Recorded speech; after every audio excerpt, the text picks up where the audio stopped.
Good afternoon, all of you. Uh, Good afternoon, ma'am. Good afternoon, ma'am. Good afternoon.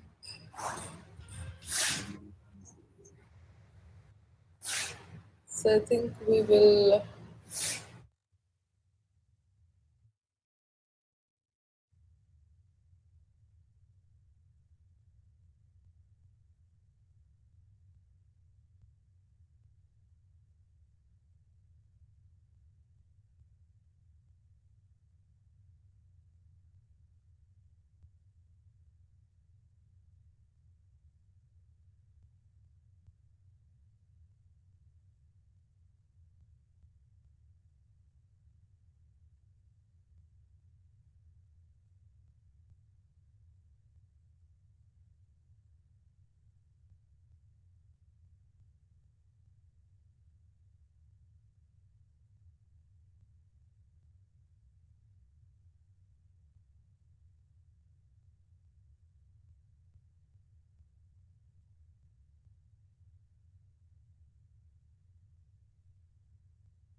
yes. So good afternoon, uh, and we'll continue with the non-verbal communication, I suppose.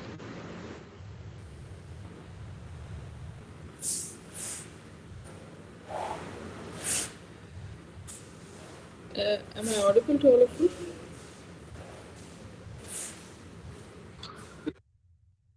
Okay.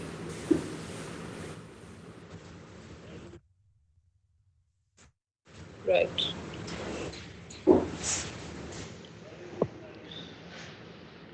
Uh, just a minute.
Let me join from my system so that I can share my screen.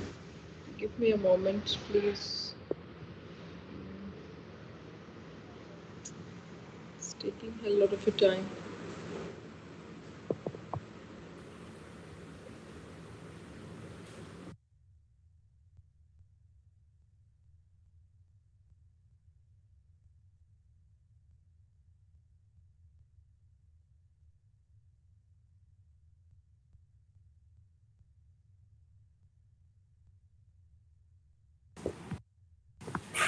Okay, so space basically means the distance between you and the people around you. And creating or closing distance between you and the people around you conveys a lot of things about your comfort level, about the importance of the conversation, or your desire to support or connect with others.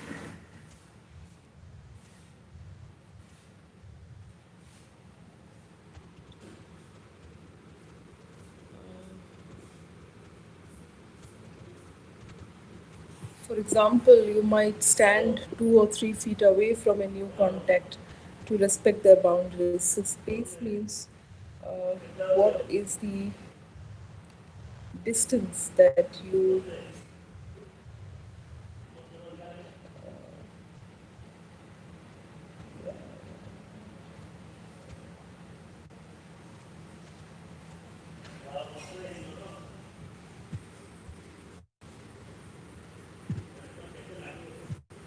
just a minute.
Yes.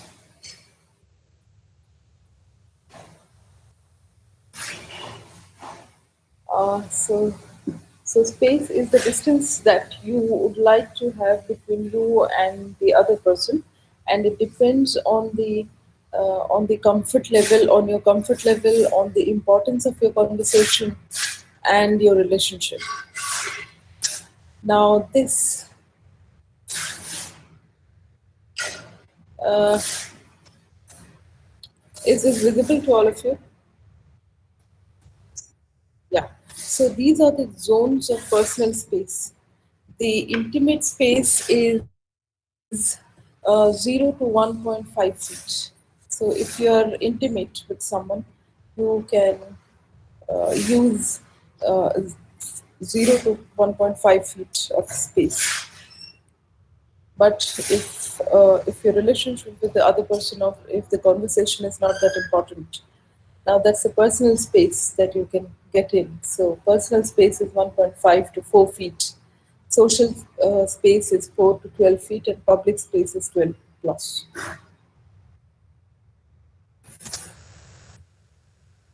So our relationship is defined by the space or distance that we maintain. And based on the nature of our relationships, these are the four distinct zones. The public zone, uh, maintaining a distance of more than 12 feet. Social zone is 4 to 9 feet, and it depends on the situation and the people in a social setup or business transactions, or if you're interacting with new people. So with strangers, we don't get very personal or intimate. So that's the space that we maintain. Personal zone 2 to 4 feet and shared with close friends and family. And this could also involve touching. And intimate zone is characterized by 0 to 2 feet and is used for very confidential communication. Now, people who share a unique level of comfort can communicate in an intimate zone, which may involve holding hands and standing side by side as well. So, the space that you occupy, or the space or the distance that you maintain, is defined by your relationship. Okay, if it's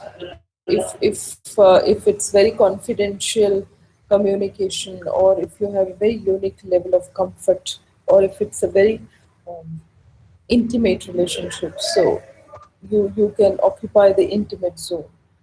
But if your family, acquaintances, friends, personal zone, so 2.2 to 4 feet of distance. And social and public zone are more than 4 feet.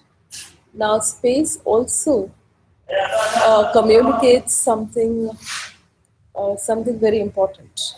For example, space also communicates the importance, your importance and your position in a certain working place.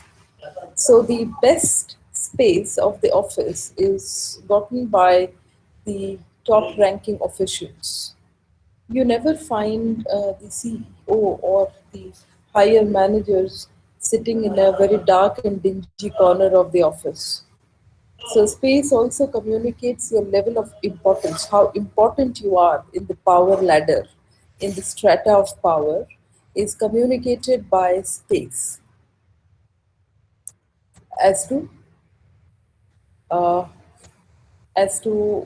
the space that you occupy in a workplace.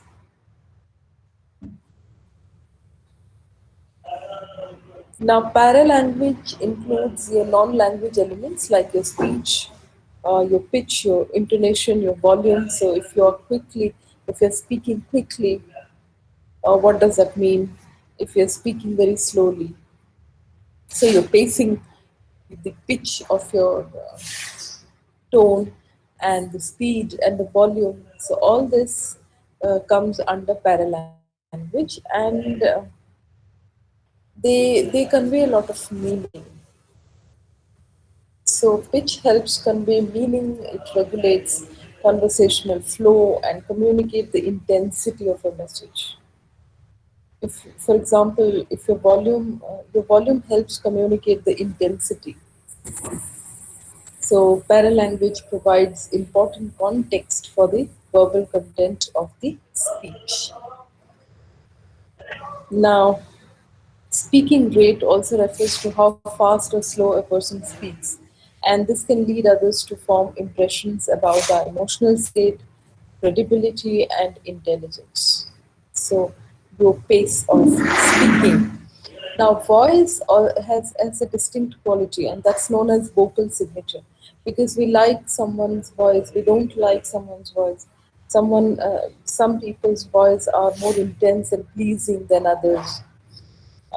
So that's called the vocal variety or the vocal signature, and it varies in terms of resonance, pitch, tone. So for public speakers or students of public speaking class, uh, you must train in your voice modulation, how you modulate your voice, and you should never be speaking in a monotone. So, public speaking students are not encouraged to speak in monotones. You must have different. Uh, you must use different pitch of your voice, different tone. You must adapt to different tone, different pitch, and different pace. So, public speaking students, it is very important that you learn to modulate your voice. Voice modulation is very important for you. Then comes personal appearance, because all of us know that um, people are usually impressed by those who are well groomed, presentable, and in good shape. And this plays, your personal appearance plays a significant role in deciding how your message is interpreted and accepted. So you must be, when you're going on to speak, to address a public, you must be well groomed, you must be presentable. Now you can have a whole lot of debate on this, but your personal appearance, but it's a fact that how you appear, how you groom yourself, and how you present yourself has a major role in deciding how people are going to interpret your message, how people are going to listen to you. So whenever you come on stage, be presentable, be well groomed, very important. Now, how to improve non-verbal communication?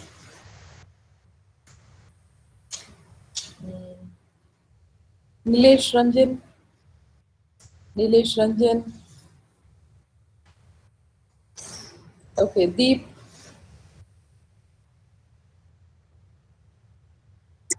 read.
Yes, yes. Thank you, Deep.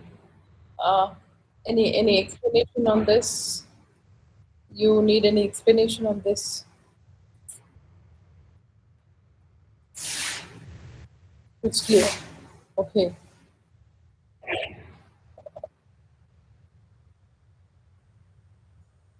Gurman, go ahead. Yes, ma'am. How to improve nonverbal communication? Be intentional about your nonverbal communication. Be attentive when trying to communicate with others using facial expression or body language. Make an effort to display positive body language when you feel alert, open, and positive about your surroundings. You can also use body language to support your verbal information, like using a furrowed brow. Use body language alongside verbal communication, such as asking follow-up questions or pulling the presenter aside to give feedback. Right. So what you just need to be a little intentional, a little attentive to your non-verbal communication, uh, so that you make an effort to display positive body language, and uh, don't use a furrowed brow, because this means that you're anxious, you're annoyed with something. Now use body language alongside verbal communication, such as asking follow-up questions or pulling the presenter aside to give feedback.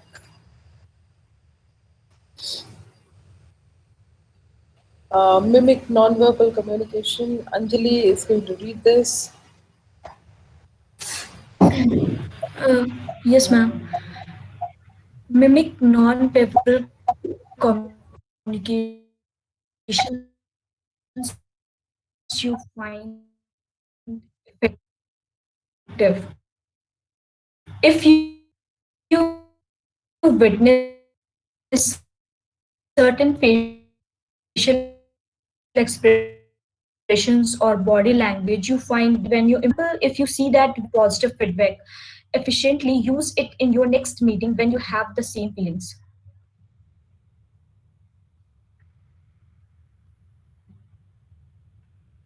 Okay, so what you can do is, when you're having, uh,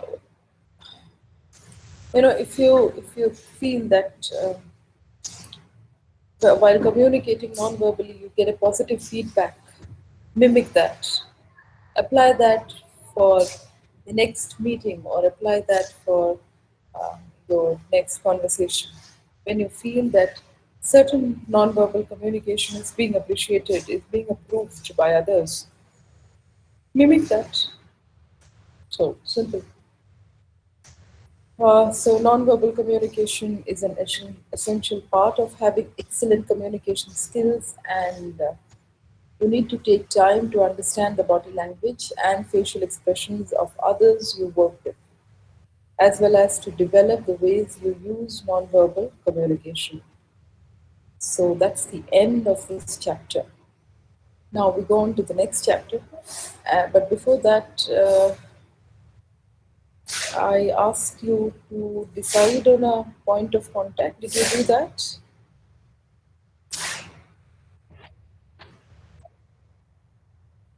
Oh my God! Seriously? And Ma'am, who are the democracy, na? nominees? And who are the nominees? Who are you? Who are the candidates that you're voting for? Mhm. Anjali Priya is making the list, ma'am. Ma'am, there were six candidates: Shudhanshu, Deep, Saishri, and some others.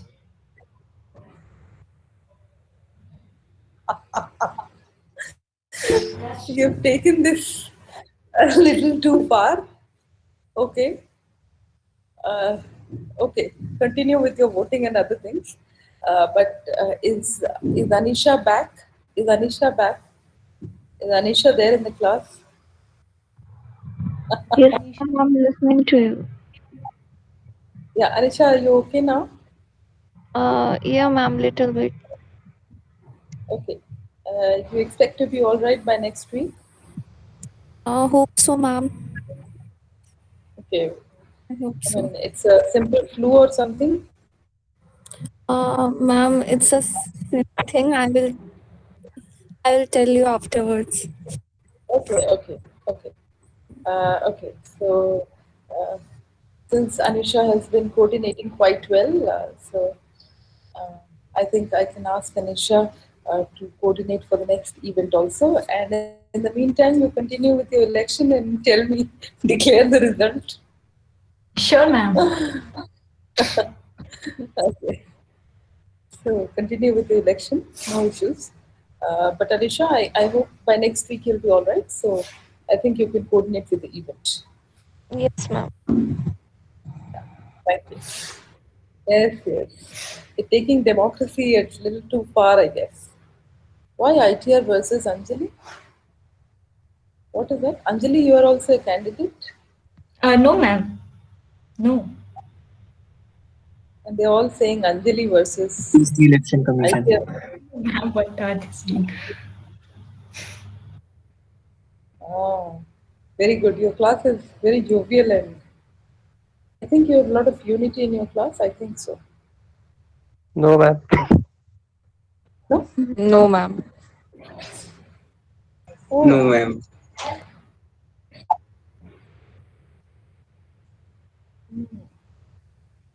and what is the reason for That's why that? election is going on. So Yes. have your election and Election for unity. Oops. election for unity. Oh, that's nice. Really?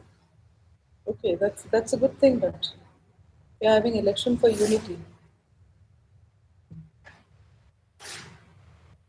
Uh, but I guess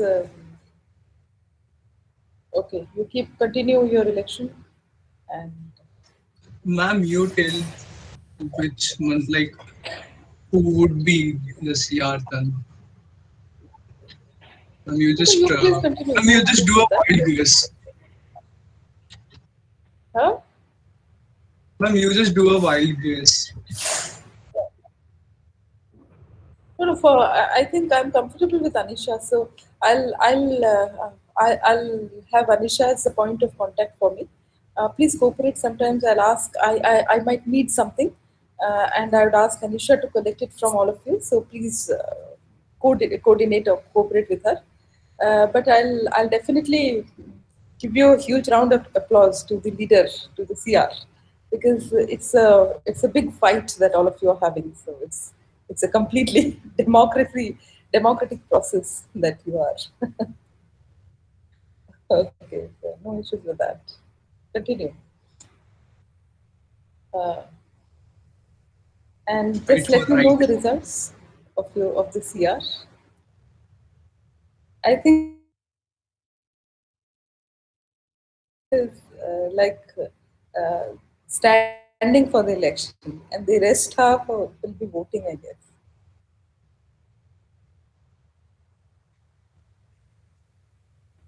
I don't know, but okay. So all the best, guys. And by when do you expect the results to come out? Monday, ma'am. I'm Monday. on Tuesday lab. We will inform you.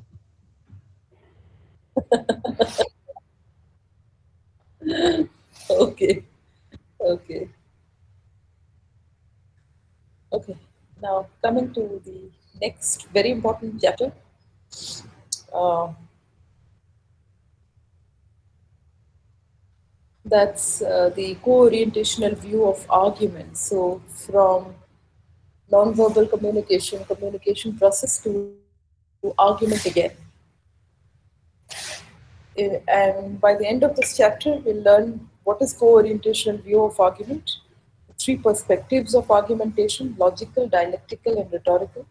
What's a syllogism and the Tolman model of communication, vis-a-vis co-orientational model, the level of dispute, argument chain, argument situation, relationship, and styles. Now, this is I wouldn't say a difficult chapter or a complicated chapter, but you just need to pay a little attention to this chapter. Uh, Now, the co-orientational view, is it okay, or are all of you attentive, in a mood to study?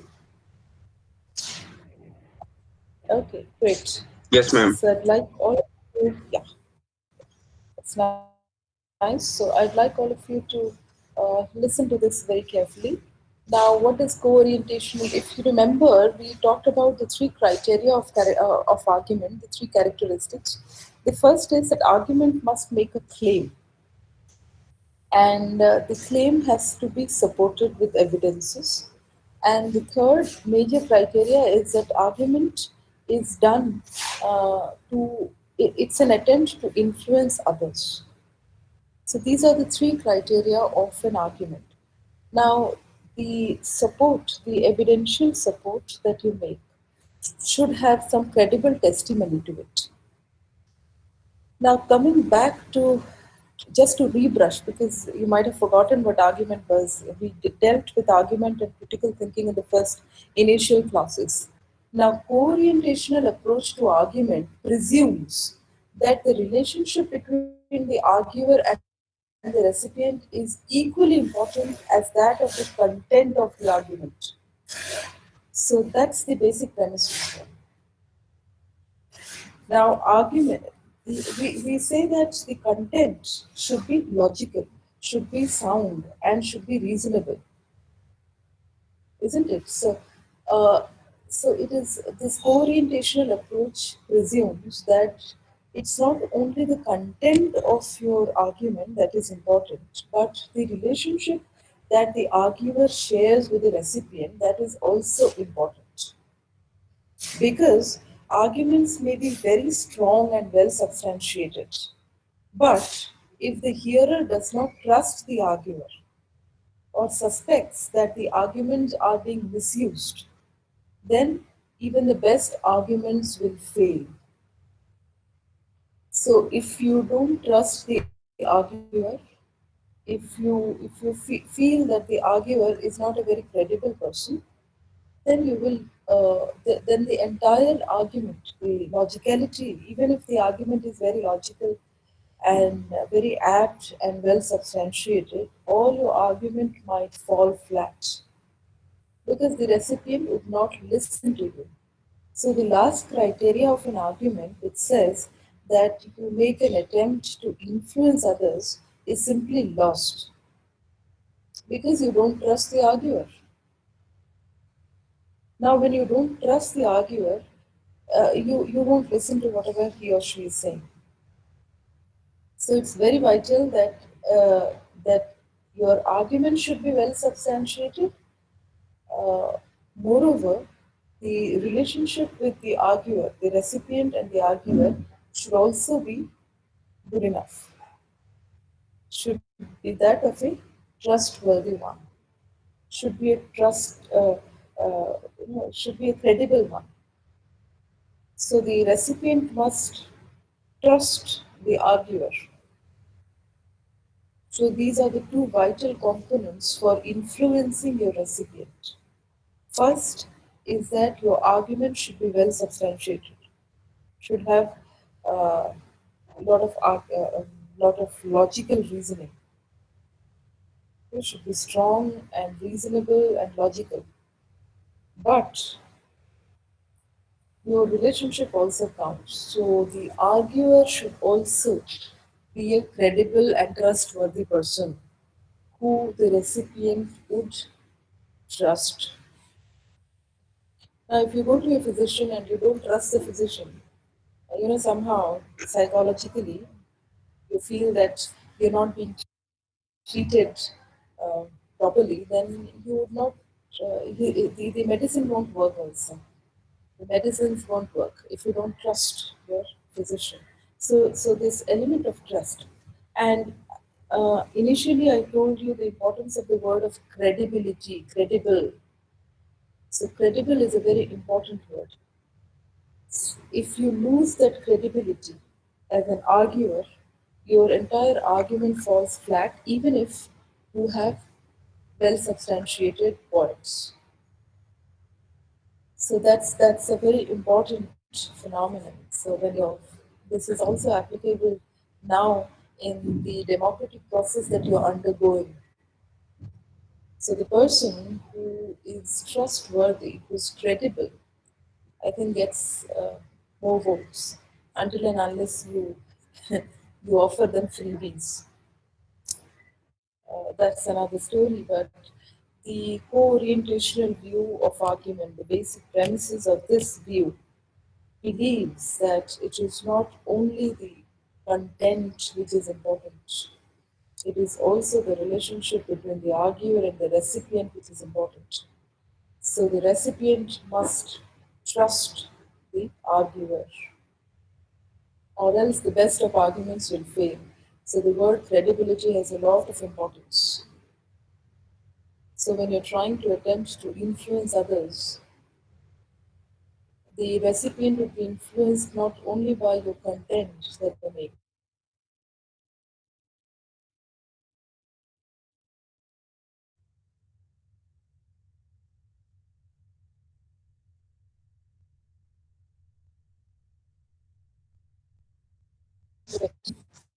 the other is dialectical, and the third one is rhetorical. So argumentation is just like a house,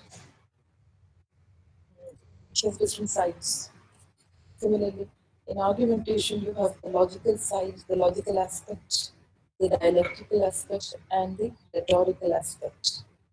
So, what are these three aspects of argumentation?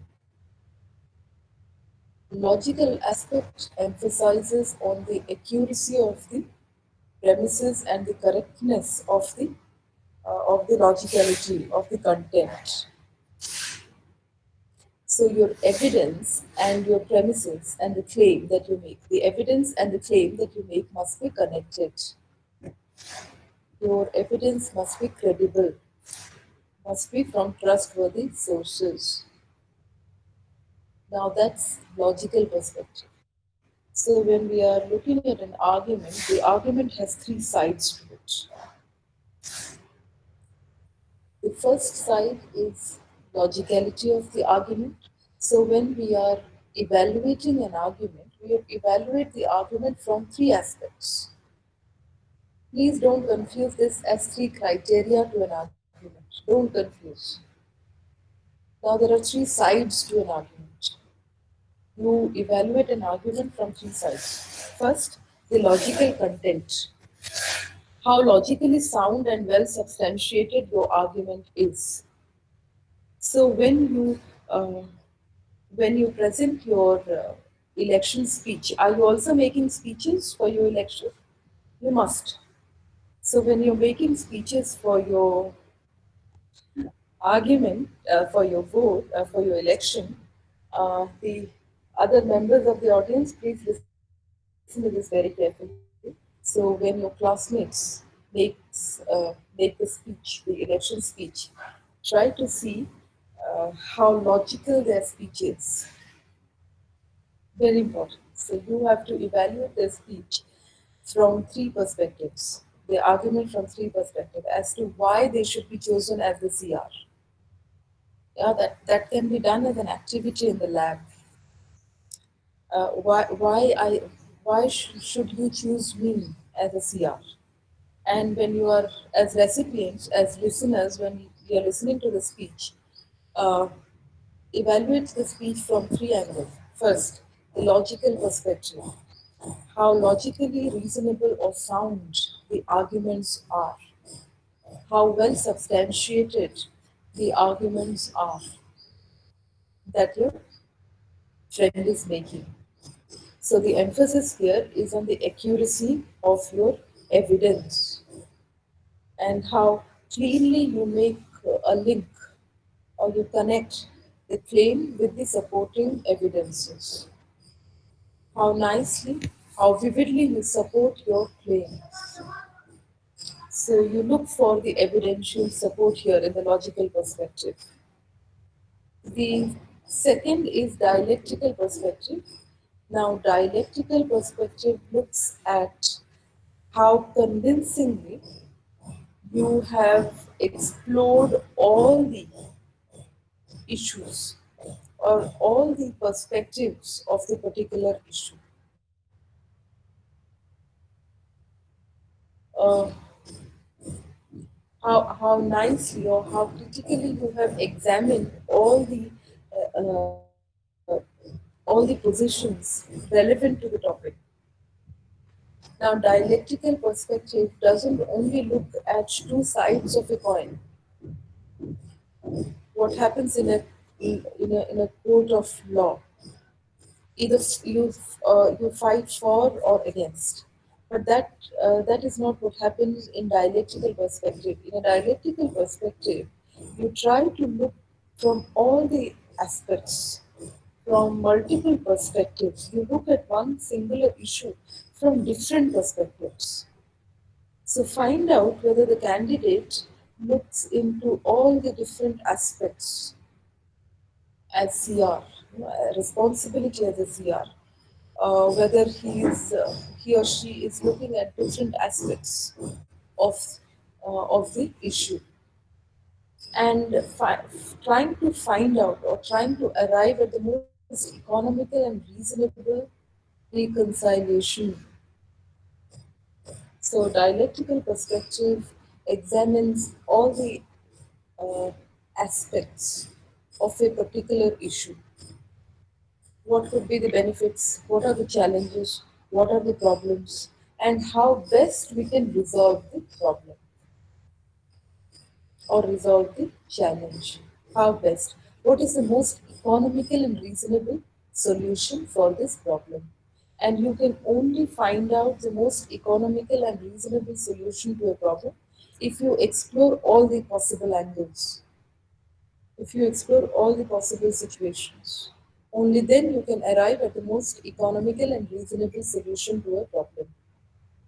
So that is dialectical perspective. You have to find out whether the argument, whether the claim that is made uh, is looking or is viewed from different perspectives and not just take one stand. No, I believe this plan A is appropriate, so I'll stick to plan A. No, you'll have to look into all the other aspects as well. and then offer the best solution to the problem. And if you don't look or explore all the issues and aspects, you can't give in the best solution. So you have to explore all the issues. That is the dialectical perspective.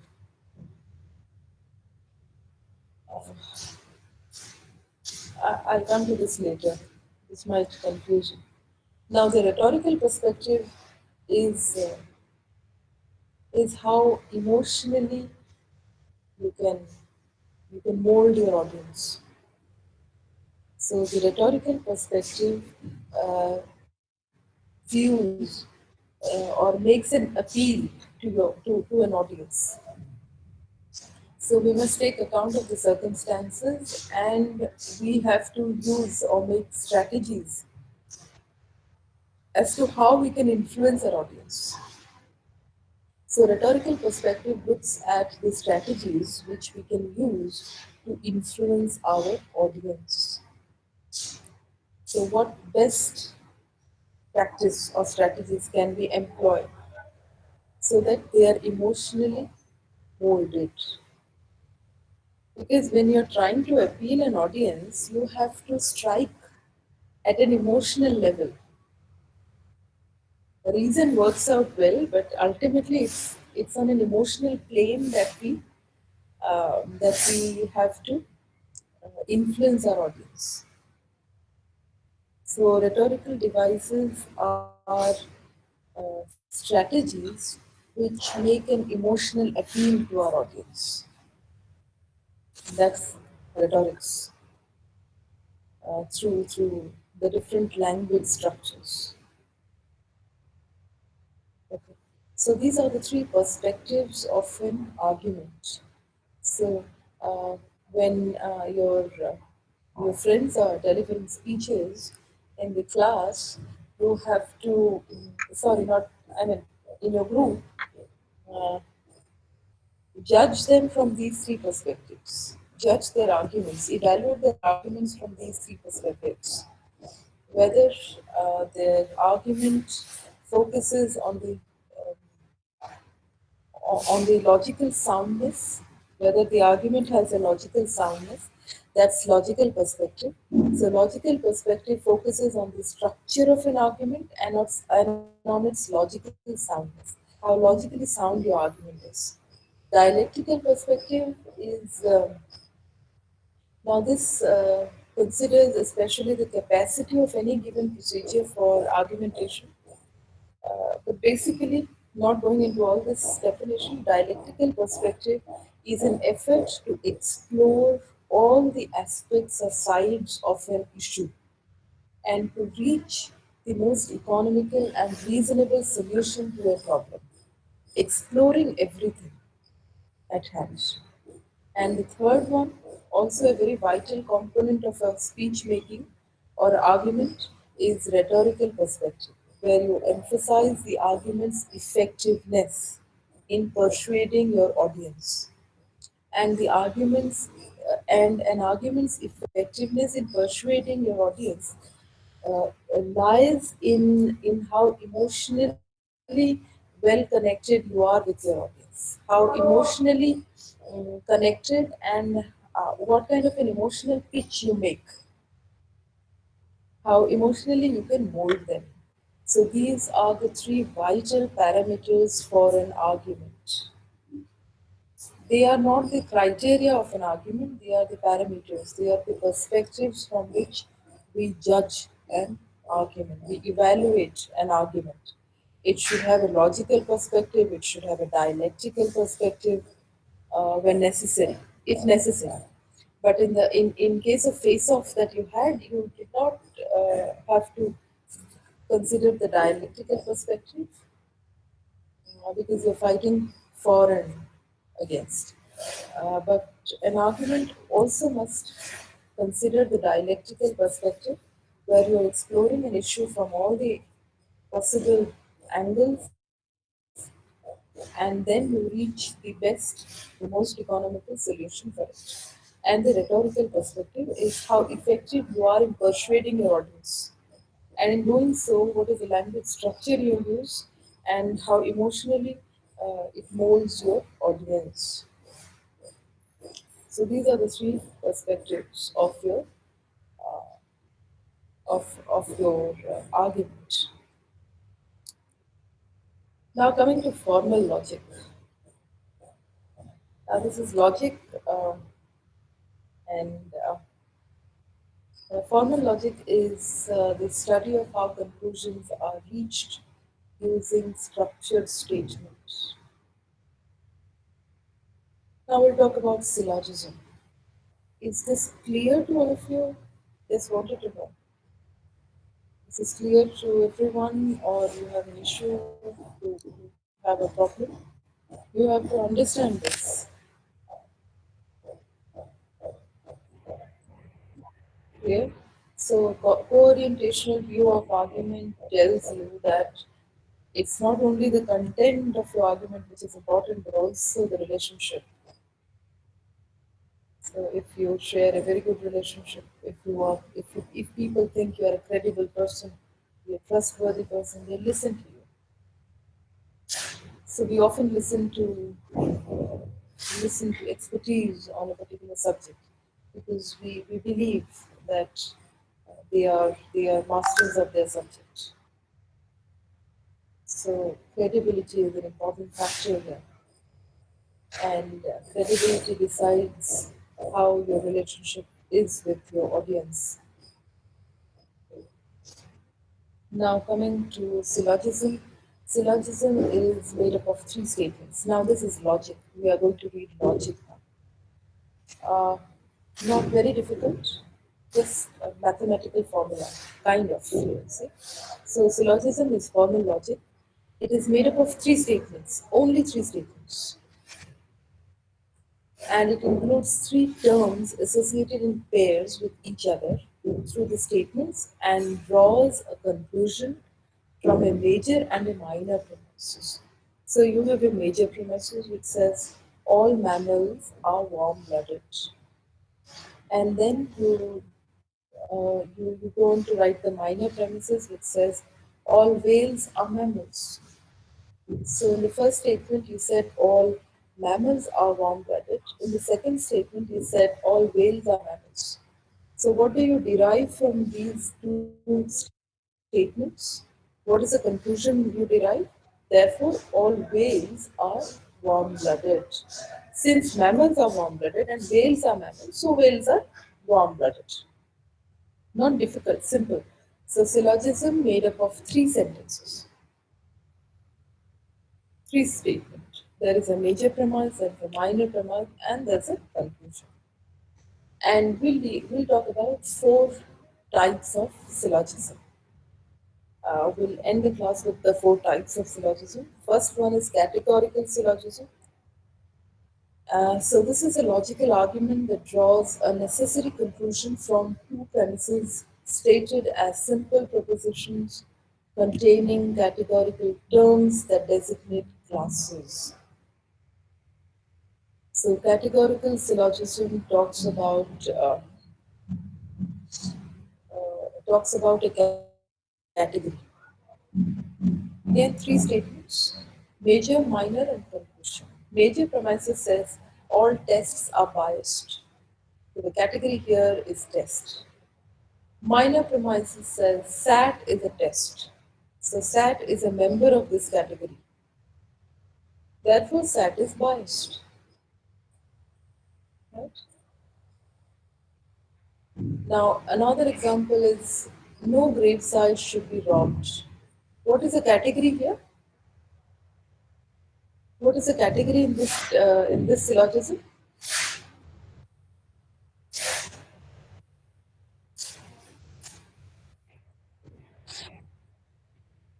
No graveside should be robbed. What is the category?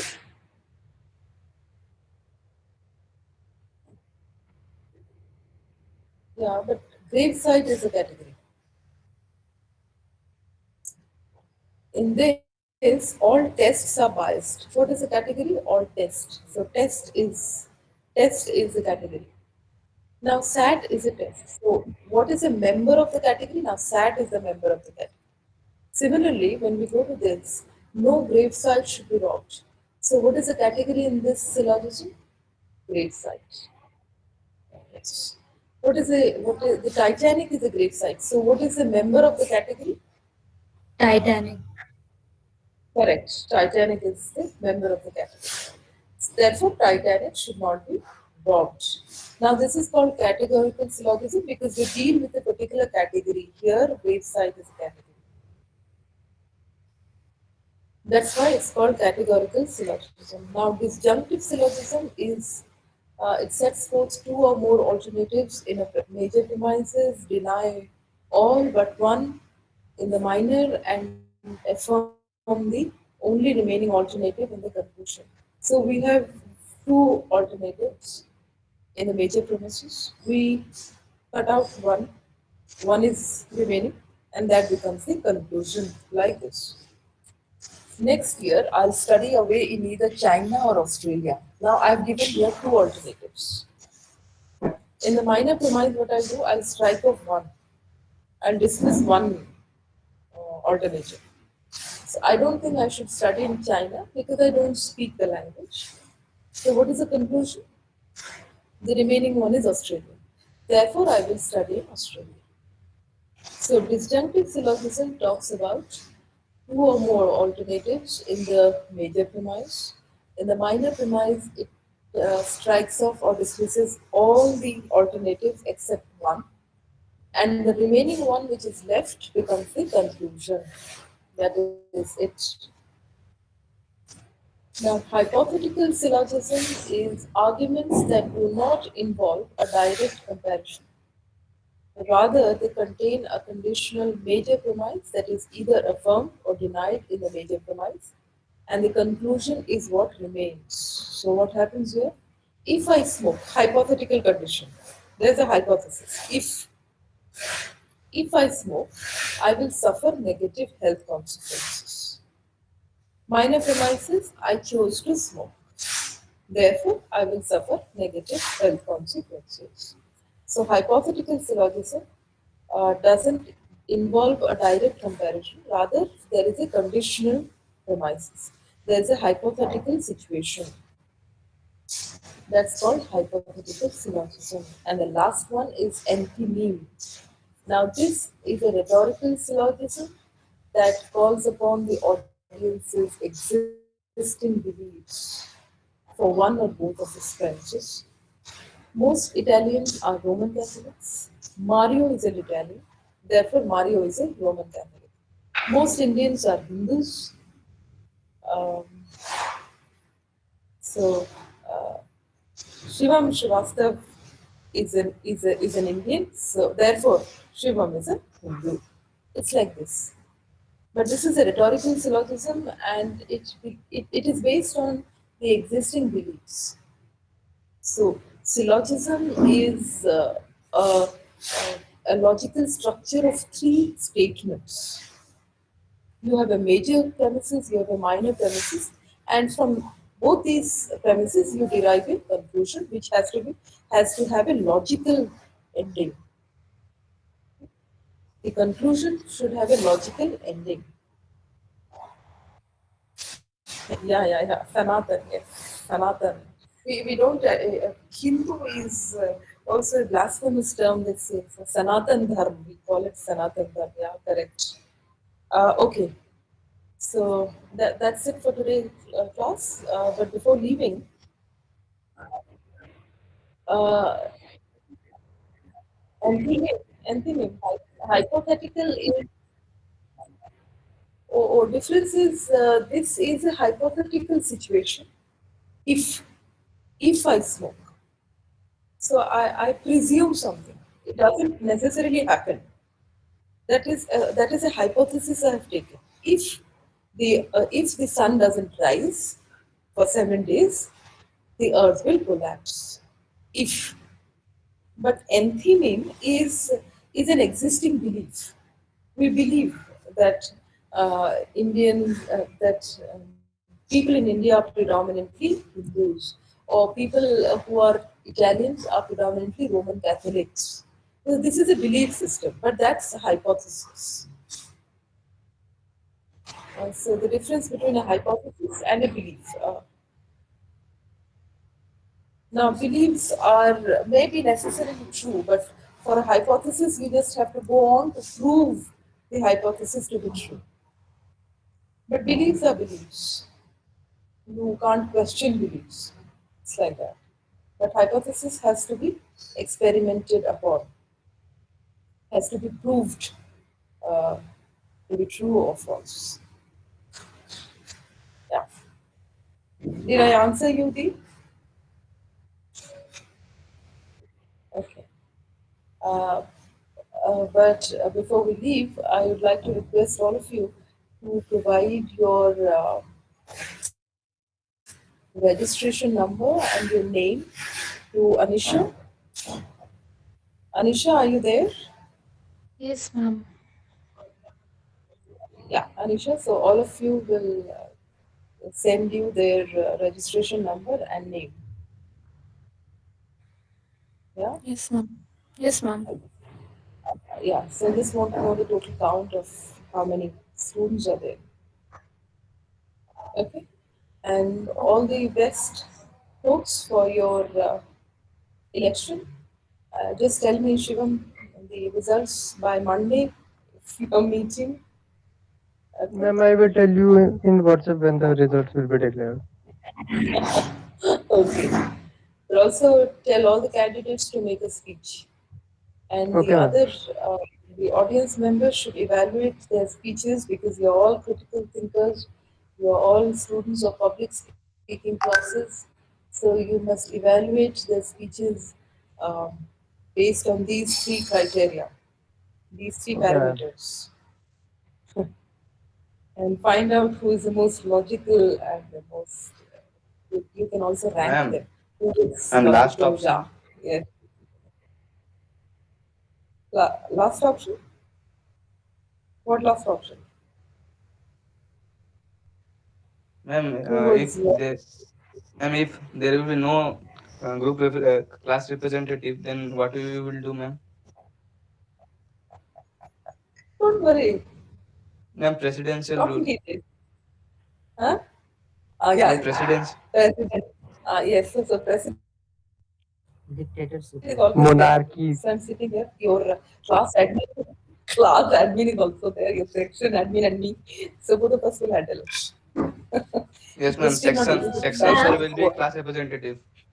Yes. Section admin actually, and ma'am, me. happened what? Hello, ma'am. Yes, Anjali. Actually, ma'am, what happened? Some are like he's not perfect for CR and he's perfect and all. So why should not be election to be held? So election was. How do you decide? Anjali, how should you decide that who is perfect and who is not? That is why I say Ma'am, that whole ask class will all. decide. Yes, how do you decide that? You're all critical thinkers now. You're not naive individuals. So being into critical thinking and argumentation, I think all the voters should tell the candidates to make a speech. Sure, Decide ma'am. based on the speech. Tell Yes, them ma'am. Sure. that we are going to evaluate your speech based on these three criteria.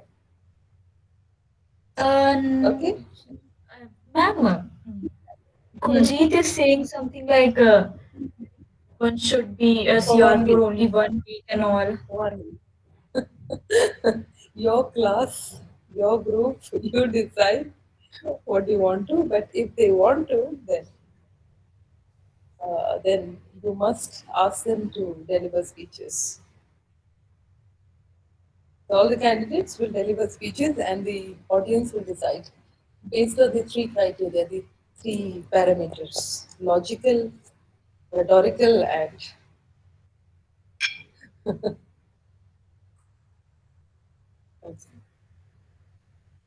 so.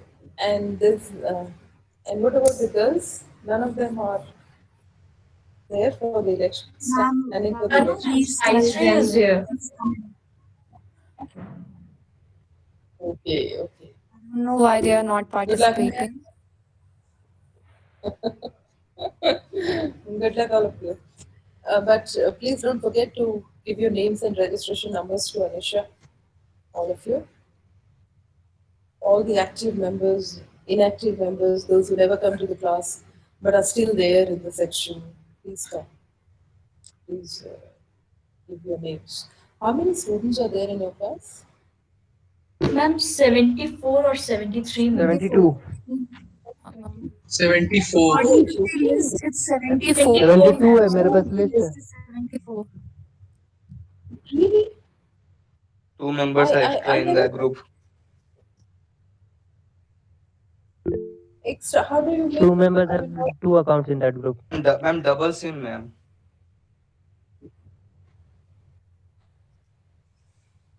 oh, see, there are so many. No, no, you can't vote like that. You'll have to listen to their speeches first, evaluate, and based on that, you'll vote. Good luck, all of you. And okay, so I'll see you next week. If you have a problem with this, this chapter, just let me know in the next class. Yeah. Thank you, all of you, and Thank take you. care. Thank you, ma'am. Thank Tata, you. ma'am.